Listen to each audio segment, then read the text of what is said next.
and I'm Amy Winter, director of the museum, Godwin-Ternbach Museum, if you don't otherwise know me. We're very grateful to have Esmee Quodbach here to give us this talk on Dutch art collecting in New York. And I'm going to give you a little bit of her background. The mic isn't on. The mic isn't on? Not too loud. No, it's hard to hear. Okay. It's on, but maybe the speakers have to be more forward. Or how's this? Is that better? That's better? Esmee, is that going to be a problem for you? Oh, no, you can put it down. Somebody took the volume down. Oh, okay. Now, that's good. Okay, thank you. Yeah, we should really do our test 1, 2, 3. Oh, then somebody turned it down. Okay. And a pointer, do you need a pointer? I'm fine. You're fine? Okay. So I'm going to give a little background on our guest.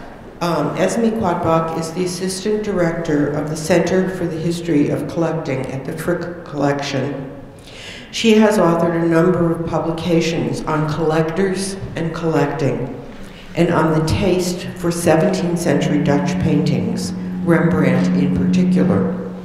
Her publications include an expanded issue of the Metropolitan Museum's Bulletin on the formation of the Metropolitan's collection of Dutch paintings, and an essay on Henry Clay Frick as a major American collector of Rembrandts.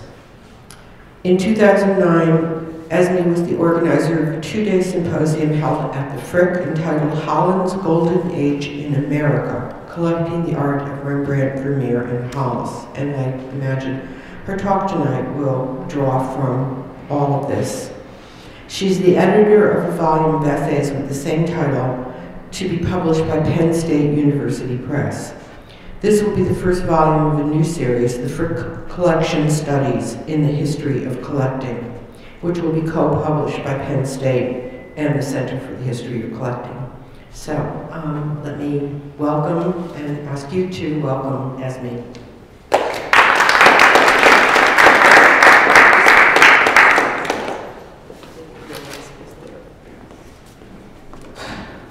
Thank you, Amy, and thank you, everyone, for coming on this very cold night. Can everyone hear me? Yes. Is it loud enough? Yeah? And if it isn't, you should just tell me. So my talk is on Rembrandt, Frans Hals, and Vermeer in New York. And as all of you probably know, the art of Holland's Golden Age is exceptionally well represented in New York. For example, a museum visitor can see some of the world's finest Rembrandts in the museums of the city. One can see Rembrandt's early works here. Among these, the splendid portrait of Nicolaas Ruysch at the Frick here on the left, which was in 1631, Rembrandt's first portrait commission after he arrived in Amsterdam at age 25. So that painting was painted by a 25-year-old, which is amazing. One can also see portraits from Rembrandt's most successful periods, such as this portrait in the central image, now in the Metropolitan Museum. And I was very happy to see an etching on the second floor of this exhibition of this same painting. It was a very famous painting at the time, and etchings were made so that people could familiarize themselves with these paintings. And I had no idea there was one here, but you know, if you have time, you should go take a look at it because it's very, very nice. And then in New York, one can also see works from Rembrandt's late years, such as the self-portrait of 1658 here on the right. Rembrandt was 52 years old when he painted this, and it's now also at the Frick. It's in the same room as the early portrait of Nicolaas Ruysch.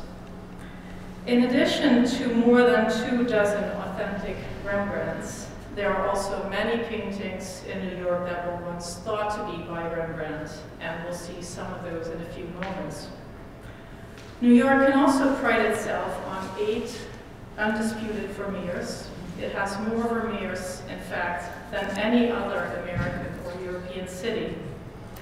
And New York can pride itself on about a dozen or so authentic paintings by Hals.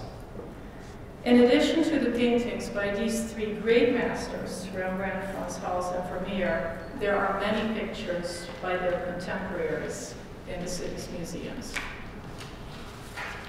But how did all these Dutch paintings get here? When did they cross the Atlantic? Who brought them here? And what was it about Dutch art that had such an appeal for New Yorkers? The history of Dutch painting in New York is as complex as it is fascinating, and much of this history is still not entirely understood. As yet, there are perhaps more questions than answers. To start, very little is known about the earliest history of Dutch paintings in New York. What role, if any, did the Dutch settlers and their immediate descendants play? The Dutch colony of New Netherland was settled in the 1620s, and its capital, New Amsterdam, was located at the tip of the island the Native Americans called Mannahatta, the hilly island. The island was, as the historian Russell Shorto has written, quote, a wilderness of oak pine forest, red maple swamp, marsh, pond, and meadow, rimmed by beaches and reed beds, alive with rattlesnakes, bears, and wolves, unquote. The image you see here, a colored print by Johannes Vingboms, dates to 1664. At that time, there were only 2,500 people in New Amsterdam. It was really a very small village. 1664 was also the year that Peter Stuyvesant, the Director General of the Dutch colony, surrendered New Amsterdam to the English. So the Dutch colony had a very, very short life, just a few decades. It is difficult to trace the paintings that arrived here with the Dutch colonists in these early days before 1664. Most of the early Dutch settlers were poor. Their lives were harsh, and in all likelihood, they owned very few luxury items, such as paintings. It has long been assumed that the colonists imported very little, if anything, of significance. Still, the importation of Dutch paintings is already documented in the 1640s. In fact, Peter Stuyvesant himself is known to have brought pictures over with him. He did so in 1647, the year he became Director General of New Netherland. Stuyvesant's sister, Anna Stuyvesant Bayard, also brought paintings with her when she immigrated to New Amsterdam in 1654, after the death of her husband. A few of the paintings that came over with the Stuyvesant siblings are currently in the New York Historical Society. And one of these is this portrait of Anna Stuyvesant Bayard and her husband Samuel Bayard, and it dates to 1644. They're standing in front of their home at Alphen on the Rhine. It's near Leiden in the Netherlands. And the portrait is attributed now to a follower of Jan van Goyen, and the figures are by a follower of Peter Kodde. The Historical Society also owns a 17th century portrait of Stuyvesant himself. It was probably painted in New Amsterdam by Hendrik Couturier, a painter who had immigrated here. Couturier probably painted the portrait after a prototype made in the Netherlands. Another Dutch painting that was most likely in New York early on, be it not in Stuyvesant's days, but in the 18th century, is the Ark by Lodewijk Tieling. It was probably painted in about 1700, and it's the image on the right here. It is now in the Metropolitan Museum of Art, where it's on view in the American wing. It was given to the Met in 1939 by two descendants of the Verplanck family. Their ancestors had been in New York since the 1630s. By the 1680s, the Verplancks were wealthy enough to buy thousands of acres of land in what is now Fishkill. By the early 18th century, the family had built a large house on Wall Street in New York.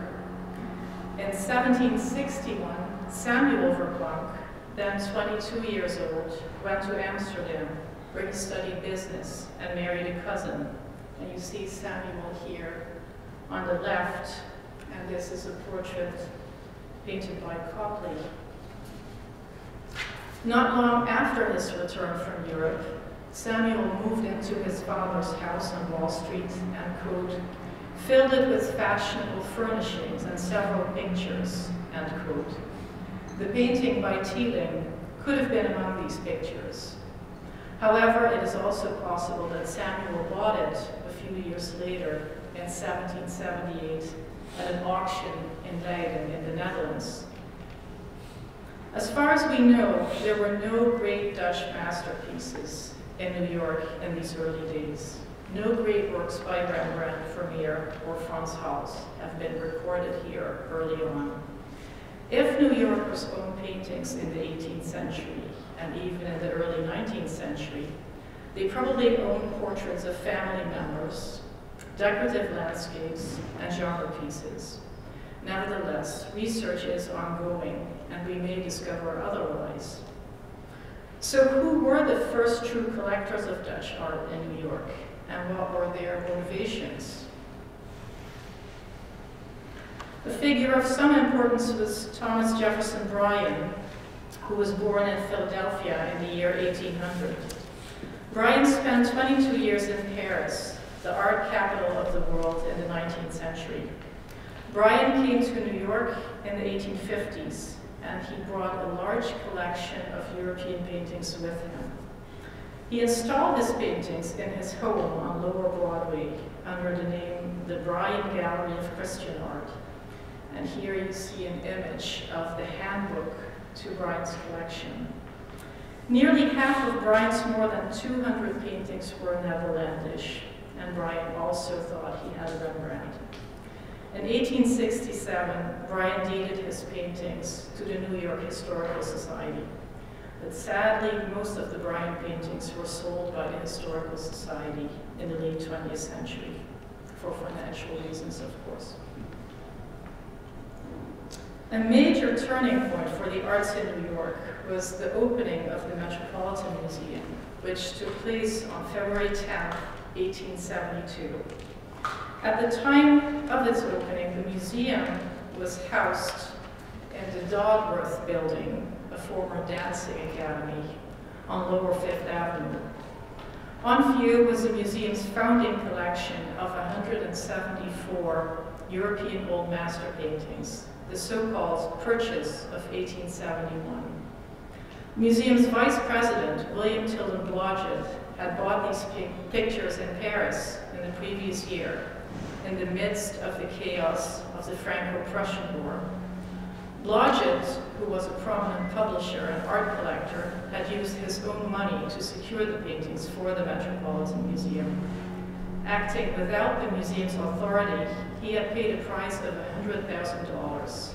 Later, the museum's trustees voted to buy the works from him at cost.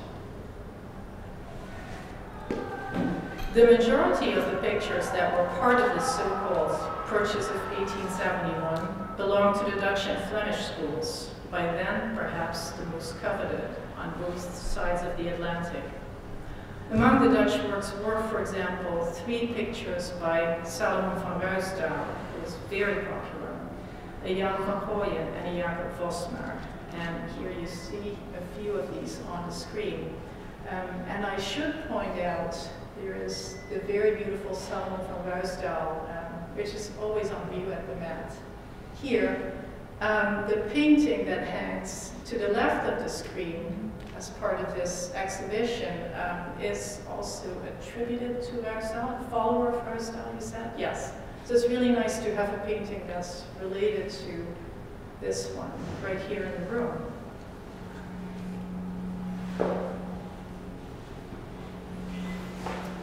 The Met's founding purchase did not include a Rembrandt or Vermeer, but it did include a painting that was then thought to be by Hals. In fact, it was thought to be one of the best pictures in the Met's new collection. And you see it here.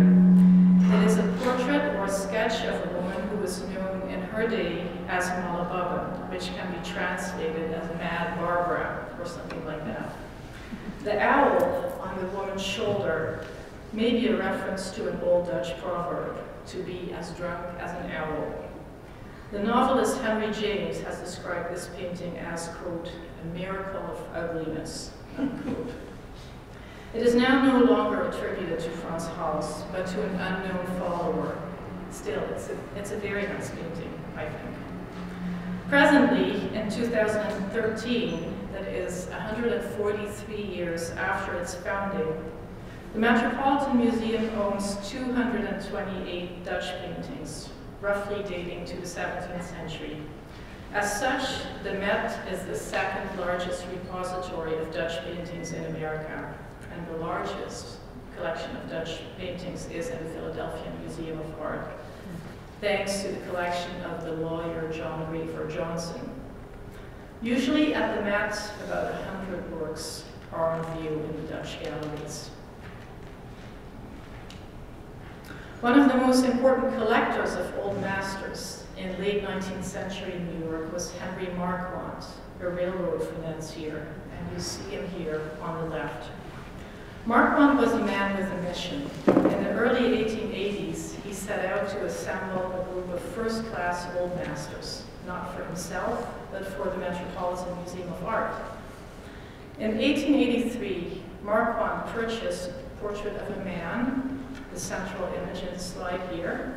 It was perhaps the first authentic, the first authentic Rembrandt to come to America. Presently, it is still cataloged as a Rembrandt at the Met, be it with the caveat that a definitive attribution is hampered by the painting's very poor condition. 6 years later, in 1889, Marquand bought another so-called Rembrandt for the museum, Man with a Beard, here on the right. It is now thought to be a later imitation. These two works are usually not on view at the Met. They were the first two of a total of 42 paintings that entered the Met under the name of Rembrandt. Today, 20 of these 42 works retain their attributions to Rembrandt, according to the collection catalog by Walter Liedtke, which was published in 2007. It was also Henry Marquand who probably gave America its first Vermeer, young woman with a water pitcher. In fact, Vermeer was still virtually unknown in America in the 1880s when Marquand bought this painting in Paris. Vermeer was first brought to international attention by the art critic Théophile Touré in Paris in the 1860s. And it's worth noting that it was also Touré who rediscovered Frans Hals. Both Vermeer and Hals became increasingly popular in Europe and in America in the late 19th century. Vermeer's body of work is very small. Today, most scholars accept only 35 or 36 paintings as autographed works. American collectors fell in love with Vermeer at the right moment because a number of his works came on the market when Americans could easily outbid Europeans. Remarkably, no less than 9 autographed Vermeers came to America in the Gilded Age between the years 1887 and 1919. And that is a quarter of Vermeer's known body of work, which is very impressive. Collis Huntington was another New York railroad financier who bought a Vermeer early on, Woman with the Lute, now also in the Metropolitan Museum. In 1900, shortly before his death, Huntington told the New York Times that he had known, quote, nothing, unquote, about Vermeer when the Woman with the Lute was offered to him, also in Paris. Huntington said that he simply took a fancy to the painting and then purchased it for a very low sum 2,000 French francs, or about $400. Huntington's Vermeer came to the Metropolitan Museum in 1925. By then, Vermeer was commonly considered one of the great Dutch masters. As I mentioned, today 8 undisputed Vermeers can be found in New York. The Met has 5, and the Frick has 3. In 1889, Vermeer's Young Woman with a Water Pitcher was part of Henry Marquand's first grand gift of 37 paintings to the Metropolitan. The Contemporary Journal valued the 37 works at least $500,000. At the time, the Vermeer was still considered one of the lesser paintings of Marquand's gift. Here on the right, you can see a few other Dutch pictures that were given by Marquand. Works such as these by Frans Hals and Gabriel Metzug were more desirable at the time.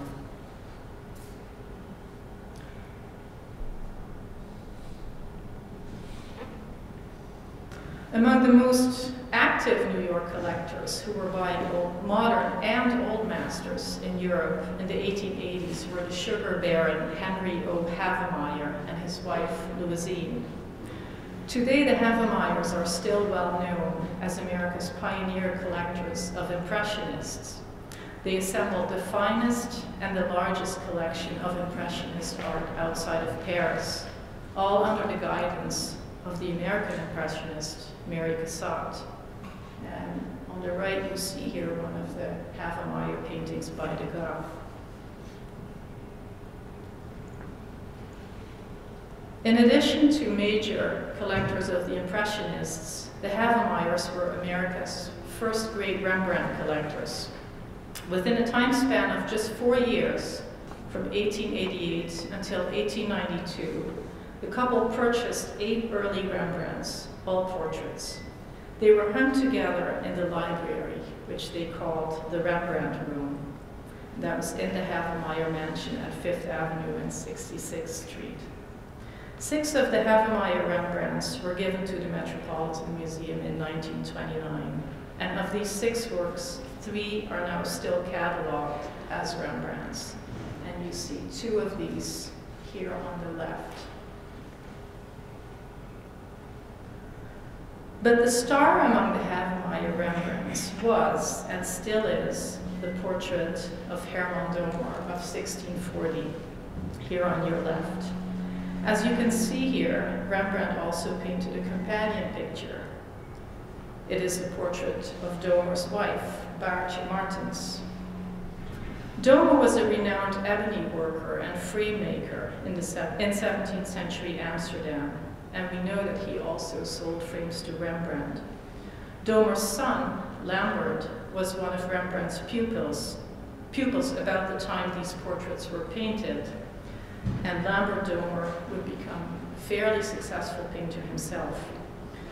These 2 portraits of Herman Domar and his wife were separated in 1750, and the portrait of Baartje Martens is now in the Hermitage in St. Petersburg in Russia. And she visited New York maybe about 10 years ago. She was at the Guggenheim for a month or so. Not at the Met, where she would have been reunited with the portrait of the husband, which was really too bad. The Havemeyers are said to have paid about $80,000 for the portrait of Herman Domar in 1889. If that is true, the Herman Domar may have been the most expensive Dutch painting to be sold in the 19th century, but we can't be sure. One painting that was also offered to the Havemeyers, but not bought by them, was the David and Saul. At the time, it was still solidly attributed to Rembrandt, whereas now there's some disagreement about its authorship. The David and Saul was brought over to America in the early 1890s by the French dealer Paul Durand-Ruel. When the painting failed to sell here, he took it back to Europe, and it is now in the Maurits House in The Hague. For a long time, Rembrandt's and other Dutch paintings with religious themes did not fare well at all in the United States. Americans, and New Yorkers among them, had a preference for portraits, landscapes, and for refined genre pieces. And today, museum collections, such as that of the Metropolitan Museum, still reflect this preference. With Henry Marquand and Mr. and Mrs. Havemeyer, we have entered America's so-called Gilded Age, the decades of great private wealth preceding the First World War. Among the great financiers and industrialists of that period were some of America's greatest art collectors. The most voracious collector of the Gilded Age was the banker J. Pierpont Morgan, the man you see in this cartoon. With his big magnet, which has the shape of a dollar, Morgan is able to reach from New York City. I think you see the Brooklyn Bridge next to him. He's able to reach from New York City all the way across the Atlantic. And we see that due to his monetary power, all kinds of artworks are forced to cross the ocean. They have to leave Europe, they have no choice, and they have to come to America. Morgan owned thousands of works of art. He also had a fine collection of Dutch paintings, but he kept that mostly at his residence in London, and he did so for reasons of taxation. And later on, we'll see a fine Rembrandt that was once part of his collection. Another well-known industrialist and art collector was Henry Clay Frick. Frick, who had made his fortune in the coke and steel industry in Pittsburgh, arrived in New York in 1904. At that time, Frick owned mostly contemporary French paintings, works by artists from the school of Barbizon, which were extremely popular among American collectors. But by the time he came to New York, Frick also already owned a number of Dutch old masters. Among these were the two you see here. The central image is the portrait of a painter, then thought to be by Rembrandt. And we know that Rembrandt was Frick's favorite artist, and this painting was the first of 6 that he bought under Rembrandt's name. 4 of these are still in the collection. And Frick also bought several drawings and etchings by Rembrandt. Also, an early acquisition by Frick was his first Vermeer, Girl Interrupted at Her Music. Vermeer was rapidly becoming better known, and this painting had only recently been discovered in a private collection in England. Frick bought it 2 years after it was discovered there. It was the first of his 3 Vermeers. It was in New York that Frick really came into his own as a collector, and it was here that he amassed his collection, one of the most magnificent collections of old master paintings of the Gilded Age. Frick loved the Dutch masters, and he bought some of the best paintings by Rembrandt, Hals, and Vermeer that came on the market in the early 20th century.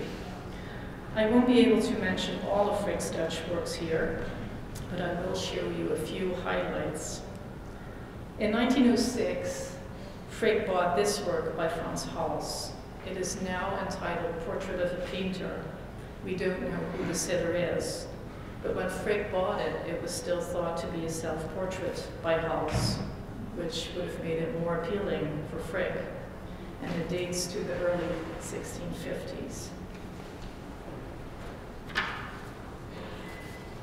Later that same year, Frick bought a famous Rembrandt, the self-portrait of 1658. Frick paid a very steep price, $225,000. And it was first offered to the Metropolitan, but Morgan, J. Pierpont Morgan, who was then president, thought it was too expensive. And once Frick had bought it, Morgan felt very sorry for himself. Rembrandt painted it in 1658, 2 years after he went bankrupt and lost everything. And this self-portrait was, and still is, generally considered one of Rembrandt's most extraordinary self-portraits. And I think we know of about 40 self-portraits, and this is really one of the most beautiful ones.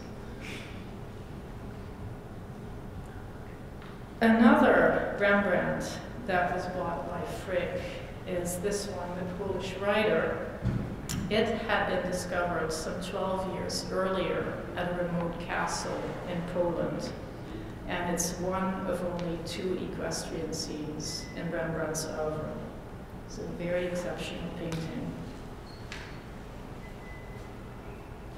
In 1911, Frick bought his second Vermeer, Officer and Laughing Girl, on the left. And in 1919, just a few months before his death, Frick bought his third Vermeer, Mistress and Maid, this central image here. He had been wanting to buy the Mistress and Maid for about 15 years, so he was really lucky he felt really lucky when he was able to finally buy it, and he could only enjoy it for a few months. The Frick collection, housed in Frick's mansion on 5th Avenue at 70th Street, was bequeathed to the public in 1919 and opened in 1935 as a museum.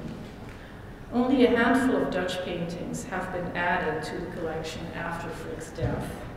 The most notable one is certainly the portrait of the fur trader Nicholas Rutz by Rembrandt, purchased in 1943. As I mentioned earlier, this is Rembrandt's earliest commissioned portrait. It is signed and dated 1631, so Rembrandt was just, as I said, 25 years old when he painted it. Before it came to the Frick collection, it was owned by J.P. Morgan's son, who had inherited it from his father. Now, in the interest of time, I will need to skip over the legacies of several New York businessmen who were also collectors of Dutch paintings and who were of great importance in the early and middle decades of the 20th century. But I will mention Benjamin Altman, the founder of B. Altman and Company, the famous department store on 34th Street and 5th Avenue. At his death in 1913, Altman left more Dutch pictures to the Metropolitan Museum than any other collector before or after him. And here you see a slide of Altman with 2 of his paintings by Franz Hals, and you will notice how different these very colorful works are from many of Hals's much more formal portraits. The central image here is often called Jonker Ramp and his sweetheart. It's a scene depicting a young man and a woman at an inn. And the image on the right is the merrymakers at Shrovetide. Incredibly, it took Benjamin Altman less than 8 years to amass his extraordinary collection, and he did this under the guidance of the dealer Joseph Levine. Altman's gift to the Met included 24 Dutch works, 13 Rembrandts, 3 Halses, a Jacob van Ruysdael, a Vermeer, and some other works. As stipulated by Altman's will, they are not allowed to leave the Metropolitan. In January 1908, Altman bought, on one day, no fewer than 8 Dutch paintings from the celebrated collection of the late German-French banker Rodolphe Kahn. And here are some of Altman's acquisitions. The Kuip at the bottom, De Hoop, central image, a Hobema, the entrance to a village right there, and Naas's young girl peeling apples.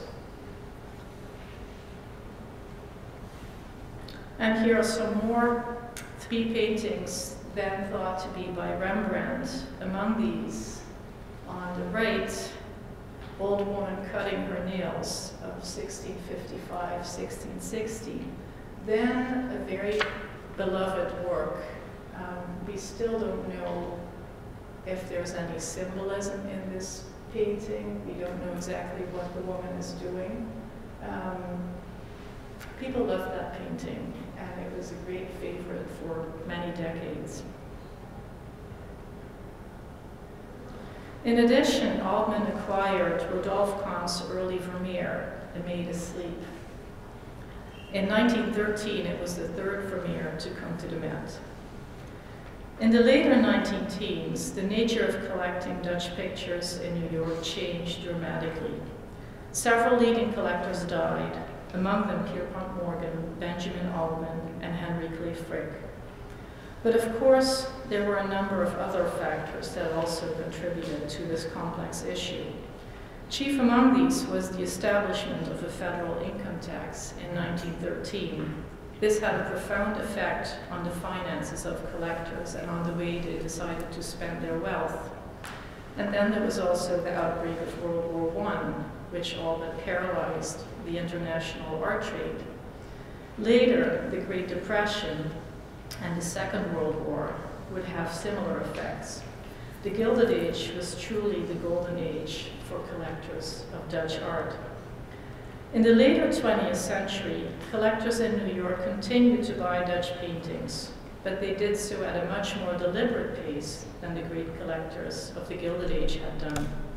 Still, now and then, a work by one of the big three, Rembrandt, Vermeer, and Hals, came to New York. And here I show you two works that were given to the Metropolitan Museum in the later 20th century. On the left is Rembrandt's late portrait of the painter and art theorist Gerard de Leresse. It came to the Metropolitan Museum as part of the collection of the banker Robert Lehman in 1975. Rembrandt painted this portrait in the mid-1660s, and Leresse, who painted in a very different, much smoother style himself, did not like Rembrandt's late manner at all. He called it, quote, liquid mud on the canvas. On the right, I'm showing you the fifth Vermeer that came to the Met. I skipped the fourth, I know that. It's the study of a young woman, a gift of Mr. and Mrs. Wrightsman.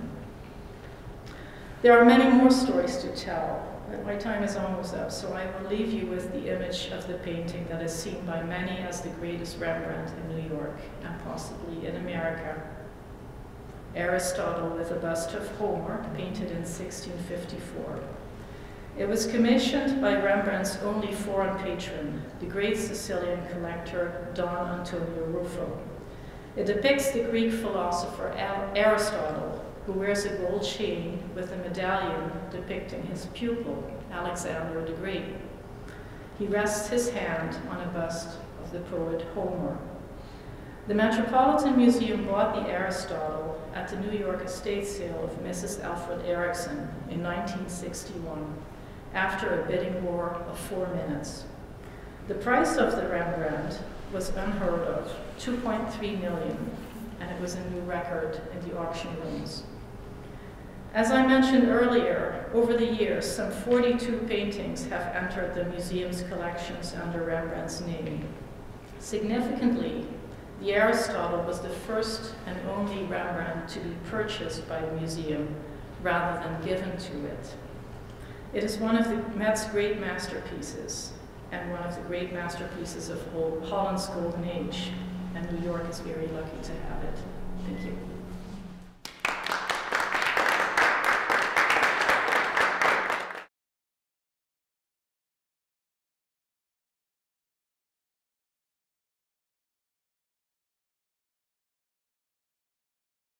You mentioned Duveen as being the dealer for one of Altman. Were there other dealers that played an important role in building these collections? Or were they? There were many dealers. Initially, in the 19th century, artists were advisors for the most part. And I mentioned Mary Cassatt. John Singer Sargent was another painter who advised. So there were really artists at first. And then the professional dealers came around. And first, they were mostly foreigners, but soon they were French, they were British, and then some Americans started to deal in art as well. Yeah, but there were many. Duveen was the biggest of them all. They called him the king of the jungle, so it says it.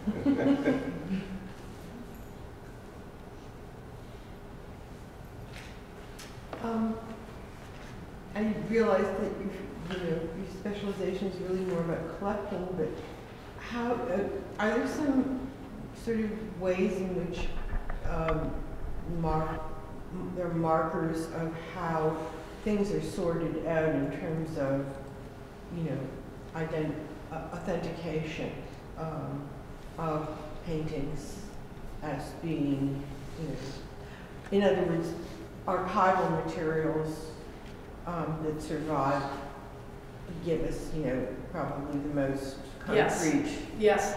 For example, this painting is a perfect example because we have archival materials going back to the commission. That is exceptional, that you really have papers from, the patron saying, I would like you to paint this for me.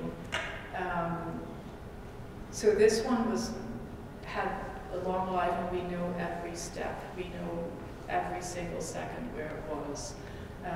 And because we have such early documentation, we're also, this is a Rembrandt, there's no doubt. And the portrait that I showed earlier, the Nicholas Rutz, the Fur Trader, the earliest portrait commission, we also have documentation,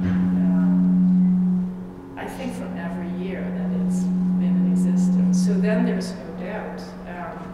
But often, of course, that's not the case. Often it's much more complicated. And then it's, sometimes people are in agreement, often they aren't. And it's very difficult, I would say. I mean, there's such a proliferation, such an expansion of artists. The greater number of artists working at that period, that must make it also very. I think Rembrandt is extremely difficult because he had so many different styles at different periods in his life. Then he had, I don't know how many students. He had so many followers. So it gets very difficult when there's so many people involved. And Vermeer is another example. I believe there are only 2 Vermeers that are signed. And most of the other ones have been, at some point, were assigned to another artist, so to Metsu or the Hogue or, even Raphael. So it's very difficult. And of course, nowadays we have much more technology and we know more. But I think in the Gilded Age it would have been extremely difficult. There were fewer photographs, they didn't know what we know now, so you cannot blame them for buying a non-Rembrandt, really. Still having all of these, I think they're called little masters. Yeah. Is sort of really interesting. And just a quick question. Has anyone tried to calculate the number of artists working in the Golden Age? Maybe, possibly, not that I know. It's, there were so many artists working in the Netherlands. And I was amazed to see that there were even a few artists working in the colony here, in New Amsterdam. In a town that's basically 2,500 people. And there are a few artists. To me, that's pretty amazing. Yes. You might check a website called The Essential Vermeer. Oh yeah, that's because that has a whole page of 17th century Dutch artists, and it goes on for 5 pages. Yeah, and that's a wonderful website for those of you who don't know it and who are interested. That has so much information. Yeah. Are museums as willing as they used to be to accept donations with restrictions on it? They were to tie their hands in the... you mean museums will restrict the donation? No. Or if they will accept donations that the donor puts restrictions on that kind of ties the hands of the museum to deal with it. I think it often depends on what the donation is and which museum you're talking about. So I think that's really case by case, I think in general, museums will not like to be under pressure. But that's a very general statement. Yes? The editorial cartoon that depicted Morgan. yeah, Yes. Morgan's magnet made me wonder about the attitude toward collectors from the European community at that time. Yeah, that's a very good question. Often they were not so happy. But I think there was a lot going on in Europe at the time, and there were certainly a number of great European collectors also active. But the Americans at the time simply had bigger fortunes, and they did pay fair prices. And I think often, maybe at times people were willing to sell. You know, they would, yes, they were sorry to lose their treasures, but on the other hand, I mean, they did want to sell if they got a fair price. Yes. Oh, yeah, but I mentioned also about they bigger fish of pride, something like that, because Franco-Prussian War, like it wasn't their top priority, and then any funds that they could get, you know, I'm sure they were happy. Maybe in that sense, they were happy. Instead of being incentive, probably happy to sell whatever they could to raise funds to. Yeah, you know, that's you're absolutely right. Or The never Franco-Prussian War was definitely an example where people felt, I need cash right now, so I will sell, and I'll gladly take your money if you take my paintings. Yeah, absolutely. Yeah. Any other questions? See, on that topic, you mentioned that Rembrandt went bankrupt. Yes. Could you just tell us a little about that? I only know so much about that. There is a book by, his first name is Paul. Does anyone know what I'm talking about? He wrote a whole book on Rembrandt's bankruptcy because all the documentation is there. And Rembrandt basically spent way too much money on many beautiful things. And that's what's behind the bankruptcy. And it's sad, but it's also, you could see it coming. Was he recognized in his time? Oh yeah, absolutely. He was a very, very famous painter, yes. And he, I think, he is one of these painters, he's always been famous. You know, even when he went out of fashion, people still enough people still wanted to buy his paintings. So he did well. Yes, absolutely. I'm going to be showing a film related to the question of bankruptcy, which is a theoretical film by a British director named Peter Greenaway. And by the way, you're all invited to the first in a series of paintings, 2 on Rembrandt. The first one is on Monday, which is a 1936 Hollywood classic with Charles Lawton playing Rembrandt, Elsa Lancaster playing perhaps Saskia, and Gertrude Lawrence would play Saskia, and Elsa Lancaster playing Hendrickje.